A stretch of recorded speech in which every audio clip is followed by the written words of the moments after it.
It all began on a rainy afternoon in the city of New York, in a mansion so large it seemed to swallow the clouds above it.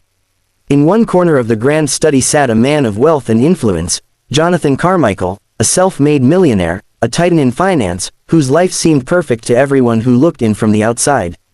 But perfection, as Jonathan knew, was an illusion.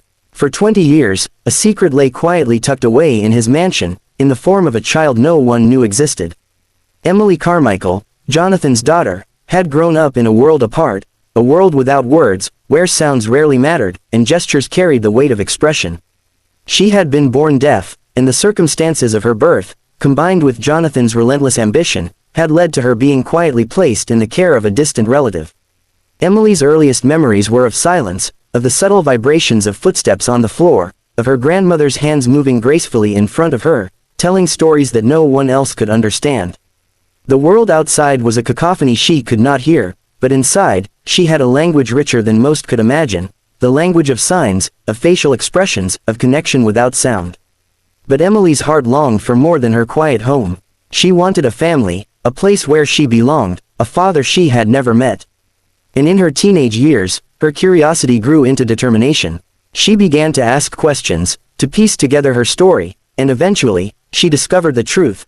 The man whose portrait hung in her grandmother's study, the man whose name carried weight across the city, was her father.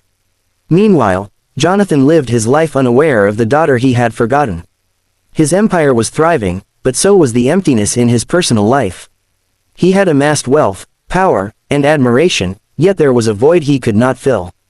He often wondered why, despite all his success, he felt incomplete, why some nights he awoke with the haunting sense that he had left something crucial behind. Fate intervened one spring morning. Emily, now a young woman of 19, approached her father's office, not with a lawyer or a demand for inheritance, but with a quiet courage that startled Jonathan. She stood before him, signing with precision, her hands telling a story that her voice could not convey. Jonathan's first reaction was disbelief, then confusion, and finally a dawning realization. "Emily," he whispered, words trembling in his voice. She nodded, and for the first time, the two of them communicated in a language that transcended words. Their early days together were awkward, filled with missed cues and misunderstandings. Jonathan, who had never learned sign language, struggled to bridge the gap, while Emily wrestled with anger at years of neglect. But she also recognized a spark of love in him, buried beneath decades of pride and ambition.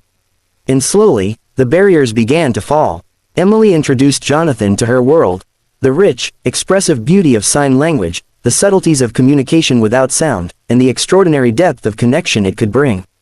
She showed him that communication was not merely about words but about understanding, empathy, and presence. Jonathan, in turn, began to dismantle the walls he had built around his life. He reduced his relentless hours at the office, spent more time at Emily's side, and enrolled in intensive sign language classes.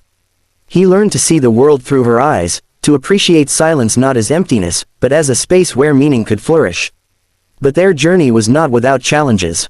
Jonathan's family, loyal employees, and social circles struggled to accept Emily. Many saw her deafness as a limitation, some even questioned her legitimacy. Yet Emily's resilience, intelligence, and charisma soon turned doubt into admiration. She became a bridge not only for her father but for the larger world, advocating for accessibility, inclusion, and understanding. The true turning point came when Jonathan faced a corporate crisis that threatened to ruin him. A critical merger teetered on the edge of collapse, and his employees and investors demanded immediate solutions.